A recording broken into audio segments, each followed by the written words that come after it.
Hey. So our next presenter is Joni Schuler. She's here with Sunrise Movement, the Boise chapter. She started, actually Joni and I met each other at one of her presentations where, again, it was one of her inaugural events with the Sunrise Movement here in Boise. And one of the reasons I invited her here today was discussing the starting of an environmental movement from the grassroots. So, Joni. Thank you so much, everyone. Yes, my name is Joni Schuler. Quick little before I get going, I always like to start these by acknowledging that we are on stolen land. This is the native, unpatriated, land of the Shoshone-Bannock and Paiute tribes. We should always acknowledge that when starting a space. Just want to clarify that. Yes, my name is Joni Schuler. I use they, them, she, her pronouns. I am a transgender activist and dire environmentalist. I also work at the Humane Society. I do research out there as well. But this is kind of my big side passion, along with my partner, David Thompson, who's up here in the front. We have been working on getting the Sunrise Movement going here in Boise for about 3 months now. Not that long, but we've been gaining a lot of really exciting momentum. The strike, the global climate strike, we were part of that just a few weeks ago. I don't know if any of you were there, but got a lot of really amazing traction. So really excited to be here today and to share kind of our updates as it relates to our work. So this is a PowerPoint that the Sunrise Movement National provided us. Just kind of goes over our work as an organization and specifically our endorsement of the Green New Deal and our reasons as to why. So these are just to start off some images of large cities around the world, and these are the fires up in Paradise, California last year. Just some examples of how climate change is already affecting all of us, right? Preaching to the choir here, certainly not new news, but we are facing some incredibly difficult moments right now in our history. And until we acknowledge it, and until especially those in power acknowledge it, we aren't going to get anywhere. And so for those of you who aren't aware, the Sunrise Movement is a youth-led grassroots environmental justice organization. So our membership is entirely 35 and under. I believe our executive director, she must be, I think she's my age, she's 28 or 29, so very much centered on high school, college age, students certainly, but millennials namely, as the generations that are going to be facing the largest brunt of the climate crisis in the coming decades ahead. And not only for our generation, but for future generations as well. We certainly have, just with time and age, a greater stake in what's to come. As we all know, in this PowerPoint here, and this slide here, yes, we've got 12 years, according to the latest science, if not even less, to get to net zero emissions as a planet, not just as a country. I think that's important to recognize, is that we talk often about America, the US, but we are just one cog in the system, right? And that we need to be getting a global level movement. And so thankfully we've been working, Sunrise has been working with many other organizations around the world to really start galvanizing youth and to get folks to be talking about this more and more, especially within our generation. So at this point, again, we're preaching to the choir here, but as you all know, we've been making zero progress. I'm sorry, would you mind going back inside? We've been making very little progress with the Paris Climate Agreement. Public concern has been growing significantly, especially again amongst youth. The inaction, especially in our current federal administration, is incredibly frustrating and worrisome. We are facing storms and wildfires all around the planet as never seen before. I mean, just yesterday here locally, we saw that storm that just passed through. I mean, the intensity of it certainly felt like this is something that usually would not happen. We're seeing oil lobbyists, billionaire CEOs of large corporations that are profiting off of the disaster that is impending, and our government certainly is not doing enough. So we also, at the same time, know that there is hope, and that renewable resources, renewable energy resources are currently at the vanguard. Prices are at an all-time low. We are at a precipice where we can really enact a massive worldwide change, in America being one of the largest emitters of carbon and methane and other greenhouse gases. Now is the time for us to be acting. So that's really our mission. And kind kind of one of the biggest parts within kind of the formation of the Sunrise Movement, which was I think just 2 or 3 years ago, was the Green New Deal. And Alexandria Ocasio-Cortez and the work that was done in Congress to start saying we need to be enacting wide-scale legislation that would be impacting not only environmental issues, but different communities, different causes that are intersecting. The climate crisis is not an isolated movement by any means. There are so many other factors, so many other parties involved, and as we'll go through very quickly here, a big part of Sunrise's work is ensuring that we're getting marginalized communities, frontline communities, to have a voice and to be considered in our just transition towards a green future. Yeah. So here's a picture. AOC, one of our favorites. So yes, in terms of our 5 goals, the resolution for the Green New Deal, I'm sure everyone's aware now that this is an incredibly unprecedented scale type of legislation, but among the 5 goals, one is to achieve net zero greenhouse gas emissions through a fair and just transition, again, for all communities and workers. So having that intentionality of being inclusive of all. Number 2, to create millions of good high-wage jobs and ensure prosperity and economic security for all people in the U.S. So again, really looking at it from that economic standpoint and seeing that the renewable sector is potentially very, very lucrative new sector for us to be investing in as a country. Number 3, to invest in the infrastructure industry of the U.S. to sustainably meet the challenges of the 21st century. We see that our infrastructure, as you're all aware, has been a false promise by the Trump administration in terms of its uphaul and its renewal for a long time now since he entered power and entered office. And we need to be greenifying all of our infrastructure and ensuring that not only for communities that are already in existence, but for future communities that are being built up, that we need to be considering the sustainability of that through and through. To secure for all people of the United States for generations to come, clean air and water, climate and community resiliency, healthy food, access to nature, and sustainable environment. Just basic needs. Green Party, very much in support of all that. We're very grateful for that. And number 5, to promote justice and equity by stopping current, preventing future, and repairing historic oppression of frontline and vulnerable communities.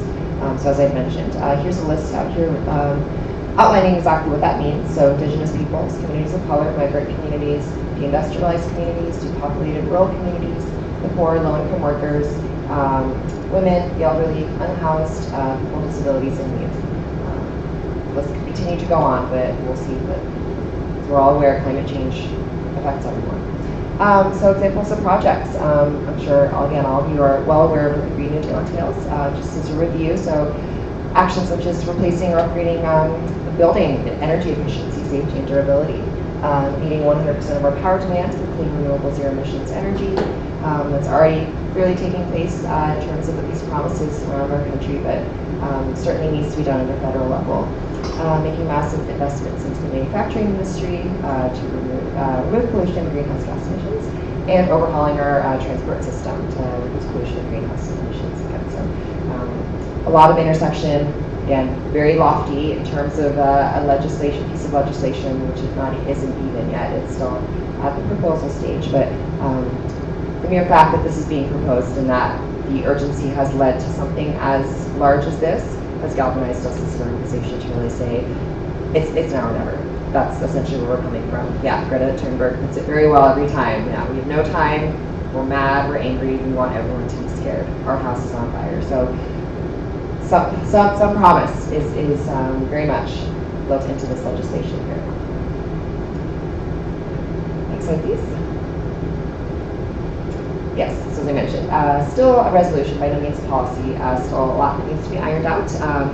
We'll hopefully see some change in 2020, knock on wood, but certainly there is already so much sponsorship, not quite on both ends of the aisle yet, but we are seeing many sponsors, folks or politicians who are putting their name behind this resolution as saying something that needs to happen. And there's some exciting news coming out of other countries, other cities around the world that are adopting Green New Deal inspired resolutions or laws. I think it was Canada that's been really at the forefront of adopting Green New Deal inspired policy. So it's exciting. It's really exciting, at least again, having this kind of brand and saying this is something that we can all be behind. This is a video. I will not show it right now, but it's a wonderful, beautifully done video narrated by Alexandra Ocasio-Cortez herself, talking about envisioning her future in 2050. She's eventually an elected official at a higher level in U.S. government, and it's all painted. It's a live painting narration, kind of depicting what this reality is like for someone in 2050, a young Black woman who's you'll see. It's a wonderful, wonderful video. It's on The Intercept, I believe. Yeah, if you just Google that and look up Green New Deal, this video should come out. I really, really encourage everyone to watch it. It's very powerful. These are some questions to kind of mull over. I thought maybe we'd have some time to talk as partners, but I think we're a little crunched for time, so hungry. So just, again, thinking about how the Green New Deal can impact all of us here and impact us locally here in Boise, right? And all the different initiatives, all the different policies, all the different communities that would get involved in the enactment of this type of policy, this type of legislation. It's a wonderful challenge. It's a wonderful kind of just way to fantasize about what the potential very ecologically centered future of our world could be. So just some questions. So yes, this is kind of our motto as the Sunrise Movement. We are building a movement of young people to stop climate change and create millions of good jobs in the process. So we unite to make climate change an urgent priority across America, ending the corrupting influence of fossil fuel executives on our politics, and elect leaders who will stand up for the health and well-being of all people. Pretty straightforward, yeah. So this is just our basic kind of plan in terms of strategy for getting where we're wanting to, and kind of our specialization as an environmental grassroots organization. So first of all, centering on people power and active base of public support. So getting student bodies all throughout our city, all throughout our communities involved. There are hundreds of hubs around the country now.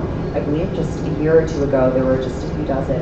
And within the last year or two, with the Green New Deal, with these climate strikes, with the urgency that we're continuing to see in the news, the number of folks like myself and David who are just seeing, the apathy and the opportunity for us to start something ourselves, it's incredible, all youth-led. So talking to people, talking to folks even above our age too, and seeing that this is a collaborative effort, of course.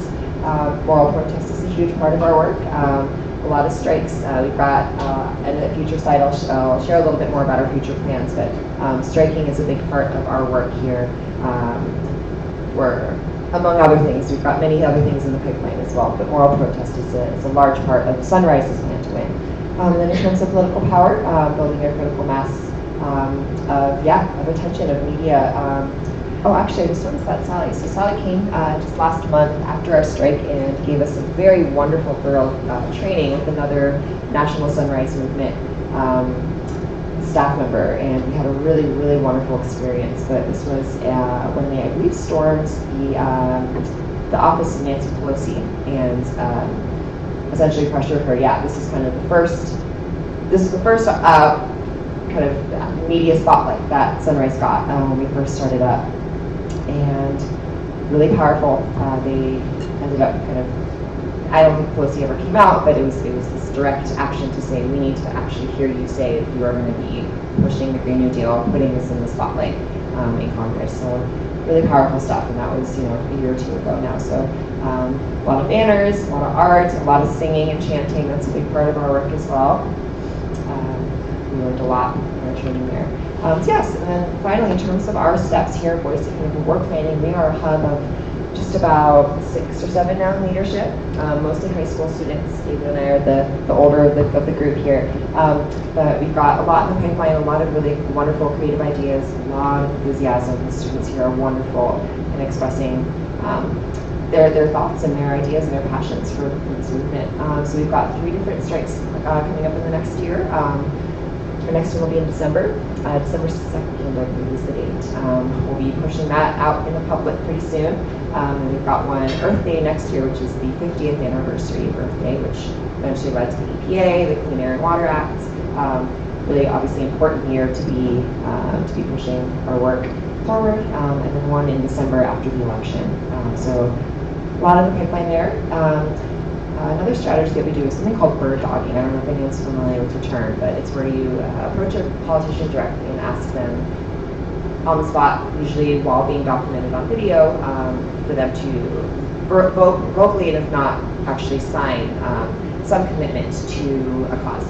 So in this case, saying, for instance, taking no fossil fuel money for any sort of election, race. So Laura McLean actually just signed that last weekend, or last week. David and I went directly to her, not really in a really accusatory like bird dogging way. She was very, very wonderful about that. Beater scampered off, so we weren't able to catch him. But that's another strategy is approaching local and state politicians and confronting them and asking, is this something that you're willing to verbally support or to at least promise that you will not be taking money from these large, powerful industries. We'll be talking with City of Boise. Lauren McLean, again, is definitely on our side. She knows who we are now, and she is, at least herself, she's promised that if she were elected as mayor, she would push the date of our 100% clean energy goal by about 5 years to 2030 is what she's saying now. So some really exciting stuff there, but really we don't know if she's mayor yet. But regardless, we are going to continue to talk with the city and maintain that channel of communication and say, we're representing people who can't even vote yet, and young folks who are often reticent to go out and vote for any number of reasons, but we have a voice and we have fear and we want to be listened to. So we're going to be relentless about that. Animating local student populations, as I mentioned, Boise State, pretty much every high school in town now, we've got some delegate who's on our side now, who's joining our movement. So really exciting to have those kind of seeds planted all throughout. As Joseph mentioned, actually at the Green New Deal town halls where we initially met, and that was an inspired version of this, a lot longer, that goes really in depth about the Green New Deal and about all the different levels of policy that are proposed and different ways that it could potentially impact our community. So David and I led that. Was that back in? That was a while ago.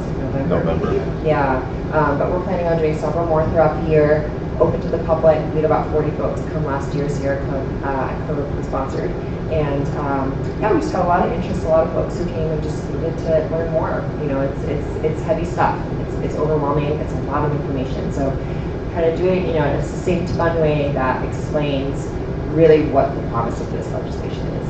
And then finally, collaborating with local social justice and environmental organizations, speaking with indigenous groups, working with Division of Idaho, for instance, organizations that are at those intersections between climate and social progress, equity, justice work.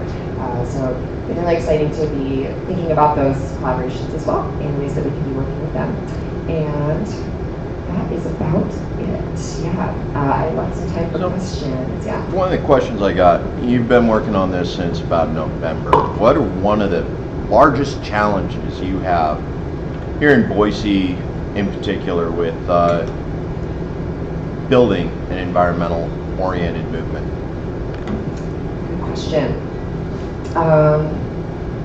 In terms of difficulties, I mean, we really haven't faced too many. I think what has helped us a lot is that there's so much movement happening all around the world, all around the country right now. So like the strike, for instance, we put it on, we organized it. We had Liam as our MC, he's on our leadership team, did an amazing job, but we had nationwide, hype that was going on about these strikes. And so there's a built-in wave, it's coming in, and we're simply capturing that. So it's really helped. We're not having to pull people's teeth, and say like, this is an issue. The young folks are really, really scared. And the fact that they're skipping school, they're risking their grades, they're risking, their grades to, actually go to college and build a future, because this is all they can think about now. And so that urgency has really helped us. That said, we're in a very red state, so there's only so much we can do. The extent of impact often is something that we think about. But in terms of struggle and starting up, You just explaining what the Green New Deal is to people. explaining what the Green New Deal is to folks. Yeah, or even just what Sunrise is in general. Yeah, no one's really heard of this yet, so getting our name out and kind of explaining how we are different from other orgs here in town. But yeah, really haven't been that hard. I really appreciate your passion on this issue and the passion of the other young people from the Sunrise team that who I've met. But the Green Party does not support the Ocasio-Cortez and Markey Green New Deal. Like, so Oh, okay. the reason for the existence of the Green Party is to oppose the Democrats as well as the Republicans. And if you have a New Deal instead of like a revolution or a real change, Sure. then the same like corporations and billionaires and like imperialist system, colonial system that's caused all these problems, they stay in charge and they're just not going to change it. And Sure, the people sure. within the Green Party who do like use the term Green New Deal, they're talking about a whole different concept of the Green New Deal that they developed before Ocasio-Cortez, the Green New Yeah. Deal that like kind of like makes drastic cuts in the military and the wars, which that They're all tied, yeah. Ocasio-Cortez Green New Deal doesn't address that. Mhm. That guy Ed Markey standing next to her in the picture, like I'm Yeah. from Massachusetts, and he's been my congressman for 30 years, and he's supported every war, and he's like proposing this plan to spend $900 billion on making nuclear weapons. You know, so That I did yeah, not so know. Yeah. I think the leadership of your movement is like fooling you into like supporting a plan that's not really going to change anything. So like I encourage you to keep the passion on the issue, because like you're right on about that having the time constraints, but we need like a more radical solution. And Sure. change I the power completely structure. agree. Absolutely. Yeah. But, so that's one of the reasons why I invited Joni here today to speak on the issue, is because right now the Sunrise Movement is recognizing a significant amount of the difference between where we are right now and where we need to go. And it is that stage that moves those people 3 feet to the right, like Philip was talking about last night. This is, and I hate to say it, it's a palatable version of what needs to happen for a lot of people who still aren't recognizing Sure. the degree of the emergency, the degree of evolution that's required to make it to the next step to really avert the crisis. That's one of the great things about having Joni here, is she's inspiring the passion, she's getting the outreach, she's making the recognition in the young students, both at Boise State and in high school, and getting them involved in the process of reviewing their role in the environment. Again, it's part of the collaboration where she's worked with the Sierra Club here, she's worked with Citizen Climate Lobby, a couple other events, but it's a step. Yeah, it's a step, exactly, no, and we have to work within the paradigm that exists, right? And right now, the Green Party is nowhere near the level where it can be enacting federal level legislation, right? Stopping you now. No. But Only black woman running for president of the U.S. that's a fourth-generation black farmer. Uh-huh. You got to put things in historical context.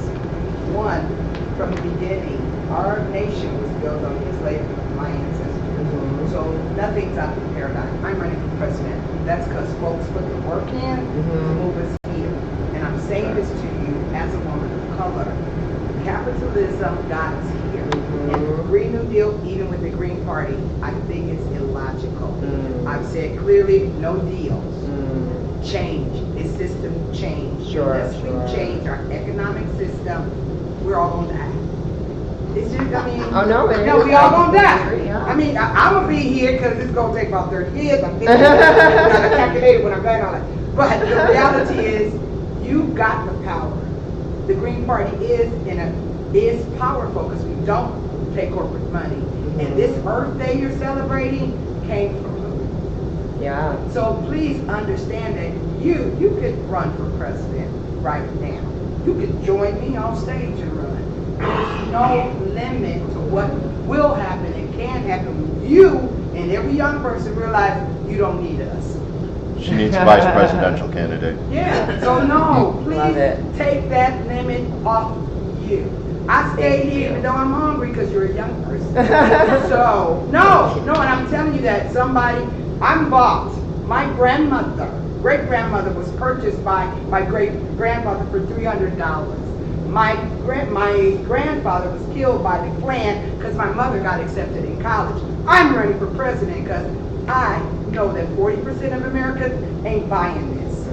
So you do the work, you too can take over. You ain't gotta wait on nobody. Even the Green Party, I'm cussing them out, fussing with them. Yeah, Because they going through some white male crap. Yes, yeah. So what? Yeah. That don't mean you can't win. Push it. Do you? Push your rear. Wasn't expecting this. I know, I want you to run for office, challenge. We need 41 folks of color, women of color, to step up and run for office, so you threaten this silliness. No, I'm asking you, ask 41 women of color, the states are listed on our website, who can run. You want to change? What? You got 40 women of color to run for governor, senator, and even president. Watch what's going to happen. You're going to see your funders shake. Take it and run. Roberta? I'm really excited to hear how the growth is going with your organization. So is it just Boise right now for Sunrise Movement? And then do you think it will eventually move out into Idaho? I know, we're in the Yeah. local containment zone here, but So we've got 3 hubs around the state, one in Coeur d'Alene and one in Blackfoot. Actually, there's an individual out there who started his own hub, just out of his own personal concerns. So they're Sunrise, East Idaho, and then we've got Boise. We're hoping to spread our contingency. One of our leadership is a citizen of Eagle, actually. He commutes between Eagle and Boise, so he's talking to Eagle City Council already, getting some seeds planted there as well. So yeah, we're hoping to expand. It's just a matter of capacity right now and our limitations of. Yeah, and the Sunrise Movement, Coeur d'Alene up north does an awful lot of cross-pollination with Sunrise Movement Spokane. okay. So northern Idaho is pretty much well covered, at least as far as support from Spokane in cross-training. So The other, have you sensed any, obviously the people who are in Sunrise Movement are like us. Have you sensed any disillusionment, from, like, when I've been to some of the high schools and such, not everybody is with this. How do you handle that? Yeah, great question. I have not interacted with many high schoolers myself outside of our leadership. Do you want to answer that? Yeah. Hey friends, thanks for having us here today. I'm David, I'm Joni's partner.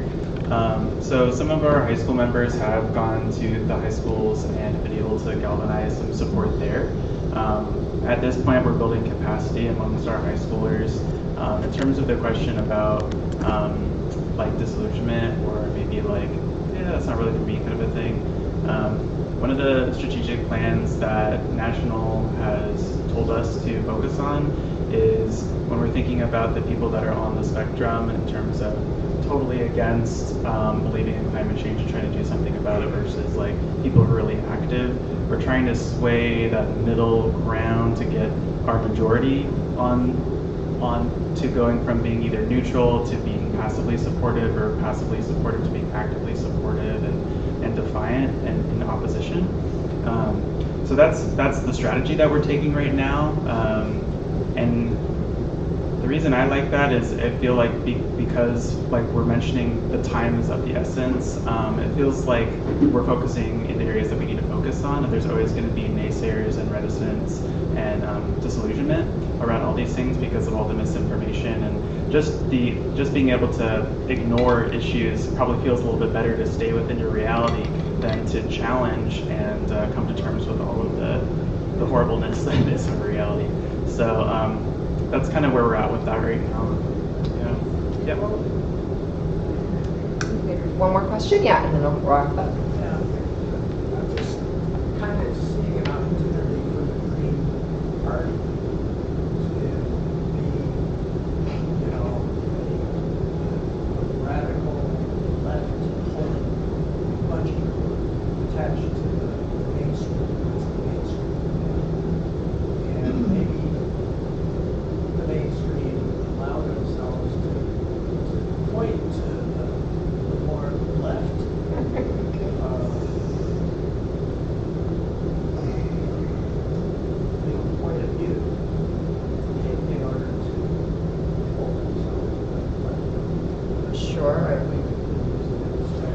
Right. Yeah, no, absolutely. And that's what I really appreciate about everyone's input. I don't take this at all personally or anything like that. I really appreciate what the two of you have shared. And Can the you necessity repeat to what he refer. heard for her? Paraphrase the question. Oh, for those who weren't able to hear, I'm sorry, yes. He was essentially sharing, that the Green Party, in some sense, can act as a bungee cord and pull the more kind of mainstream ideals around something like a passage of a Green New Deal, something like this, in a way that would be obviously beneficial and ultimately radicalizing and speeding up yeah, did you want One way to? to do that is acknowledge that the original Green New Deal was Jill Stein's. Was Jill Stein, yeah. So the original Green New Deal was, yes, Jill Stein. I don't know if AOC and Bill Markey or Ed Markey had officially recognized that in some form or sense. I have not heard that myself. I obviously know about Jill Stein, but certainly, I mean, by no means is this perfect. We live in a very imperfect world, and the fact that you all are radicalizing in the way that you are, I am very radical in my beliefs, as is David. I'm transgender, I am vegan, I am Buddhist, I am doing everything I can to decolonize my existence and to unravel all of the, cis heteronormative, capitalistic, misogynistic, transphobic, homophobic, right? Milieu that we live in. And we live in Idaho, and we live in Boise, and there is only realistically so much that we can do at this time. I realistically think. I think it can get really exhausting, especially with all the existential dread that we are going through as young people. And I really welcome that radicalness, the radicalizing and the pushes that you all are making as Green Party members here. So really appreciate everyone's support, everyone's input. Thank you for the inspiring words and the questions. I don't have my card or anything, but Joni Schuler, I'm on Facebook. We have, the Sunrise Movement has a website. We have our hub information there as well. We're on Twitter and Instagram. You can follow our work out there. And that is about it. Yeah, if you have any questions, I'll be here. Thank you so much. Thank you very much, Joni.